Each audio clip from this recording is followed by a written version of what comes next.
जो नेता अब तक खुद चुनाव नहीं जीत पाया वो बिहार का डिप्टी सीएम बनेगा। जिनकी जाति की आबादी राज्य में महज 2% है वो डिप्टी सीएम की कुर्सी पर बैठेगा। जो नेता जाति की राजनीति करता है, जो नेता उलटते पलटते रहता है, आखिर उस पर महागठबंधन ने इतना भरोसा क्यों किया? और वहीं जो मुस्लिम समुदाय 18% आबादी रखता है और दशकों से महागठबंधन को एक मुश्त वोट देता आया है, वो एक बार फिर खाली हाथ क्यों रह गया? इन तमाम सवालों को सुनकर आप समझ ही गए होंगे कि मैं बात मुकेश सहनी की कर रहा हूं, जो खुद को सन ऑफ मला भी कहते हैं। देखिए, बिहार की सियासत में एक बार फिर जातीय गणित हाई हुई है। महागठबंधन ने बड़ा ऐलान किया है कि अगर बिहार में सरकार बनी तो तेजस्वी यादव होंगे मुख्यमंत्री और वीआईपी के मुखिया मुकेश सहनी होंगे उप मुख्यमंत्री। सवाल यही है कि तेजस्वी यादव को आखिर मुकेश सहनी में क्या दिख रहा है? मुकेश सहनी के पास ना एक भी विधायक है, ना ही एक सांसद है। तेजस्वी आखिर सहनी पर इतने मेहरबान क्यों हो रहे हैं? सहनी का ट्रैक रिकॉर्ड भी इतना अच्छा नहीं रहा है कि उन पर ज्यादा भरोसा किया जाए, या फिर तेजस्वी यादव मुकेश सहनी की चमक के सामने झुक गए हैं? मैं किस चमक की बात कर रहा हूं आप समझ सकते हैं। देखिए, 1981 में दरभंगा के एक मछुआरे परिवार में जन्मे मुकेश सहनी खुद को सन ऑफ मला कहते हैं। मुंबई में सेट डिजाइनर के तौर पर उन्होंने काम किया। शाहरुख खान की देवदास और सलमान खान की बजरंगी भाईजान जैसी फिल्मों के सेट तैयार किए और फिर राजनीति में आए और अपनी पार्टी बनाई विकासशील इंसान पार्टी यानी वीआईपी। पार्टी का मुख्य एजेंडा मल्लाह जाति को एससी में शामिल कराना है। 2014 में मुकेश सहनी बीजेपी के साथ थे, अमित शाह के साथ हेलीकॉप्टर में घूमते थे, एनडीए का प्रचार करते थे। फिर वहां दाल नहीं गली तो महागठबंधन में आ गए। 2019 में उनकी पार्टी महागठबंधन के साथ चुनाव लड़ी, लेकिन कहीं जीत नहीं मिली।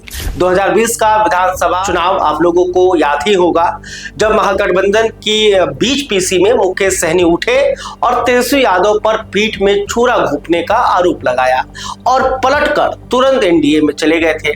2020 में एनडीए ने उन्हें 11 सीटें दी, लेकिन वो खुद भी चुनाव हार गए। फिर भी नीतीश कुमार ने उन्हें मंत्री बना दिया और पशुपालन विभाग दिया, लेकिन कुछ ही महीनों में उनके 3 विधायक बीजेपी में चले गए और वे खुद मंत्रिमंडल से बाहर कर दिए गए। एनडीए छोड़ा, फिर महागठबंधन में लौट आए। राजनीति में उनका ट्रैक रिकॉर्ड यही रहा है, जहां फायदा दिखा वहीं चले गए। मुकेश सहनी पर हमेशा सौदेबाजी के आरोप लगते रहे हैं। उनकी पार्टी के कई नेताओं ने सार्वजनिक रूप से कहा है कि वीआईपी में टिकट पैसे लेकर दिए जाते हैं।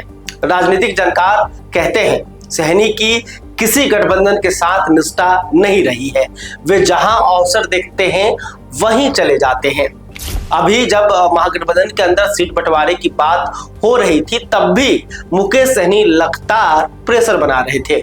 2024 लोकसभा चुनाव में महागठबंधन ने उन्हें 3 सीटें दी, लेकिन एक पर भी जीत नहीं मिली। इतना खराब स्ट्राइक रेट रहने के बाद अब जब महागठबंधन ने उन्हें मुख्यमंत्री का चेहरा घोषित किया है, तो यह फैसला खुद महागठबंधन के अंदर सवालों के घेरे में है। देखिए, सहनी की मल्लाह जाति बिहार की आबादी का सिर्फ 2% है, लेकिन इस जाति की पकड़ गंगा किनारे के कुछ जिलों में जरूर मजबूत है।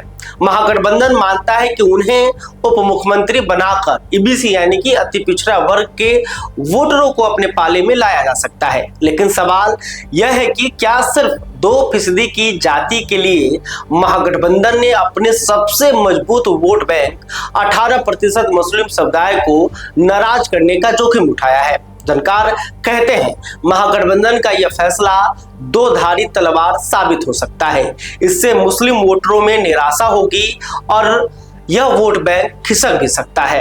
दूसरी तरफ मुकेश सहनी खुद चुनाव से भाग रहे हैं। 2024 के लोकसभा चुनाव में मुकेश सहनी मैदान में नहीं उतरे।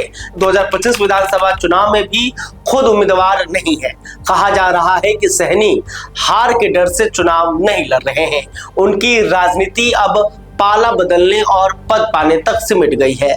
बिहार की राजनीति में अक्सर कहा जाता है कि यहाँ किसी की हार स्थायी नहीं और किसी की जीत अंतिम नहीं। मुकेश सहनी इसका सबसे ताजा उदाहरण है। हार के बावजूद कुर्सी पाना, गठबंधन बदलकर वापसी करना और अब 2% जाति के वोटर आधार पर उप मुख्यमंत्री पद का दावा करना, यह सब बिहार की राजनीति के उस वीआईपी यथार्थ को दिखाता है जहां गणित और जाति मेहनत और निष्ठा पर भारी पड़ जाती है। क्या महागठबंधन का ये दांव अति पिछड़ों को साथ लाएगा या मुस्लिम वोटरों को दूर कर देगा, ये तो चुनाव के नतीजे बताएंगे। लेकिन फिलहाल बिहार की सियासत में सनत मला ने एक बार फिर सुर्खियों में लौटने का रास्ता ढूंढ लिया है। खैर, अभी तक आपने हमारे चैनल को सब्सक्राइब नहीं किया है तो तुरंत कर लें। इस खबर को लेकर, सनत मला मुकेश सहनी को लेकर आप क्या सोचते हैं, कमेंट करके जरूर बताइएगा। बहुत बहुत धन्यवाद।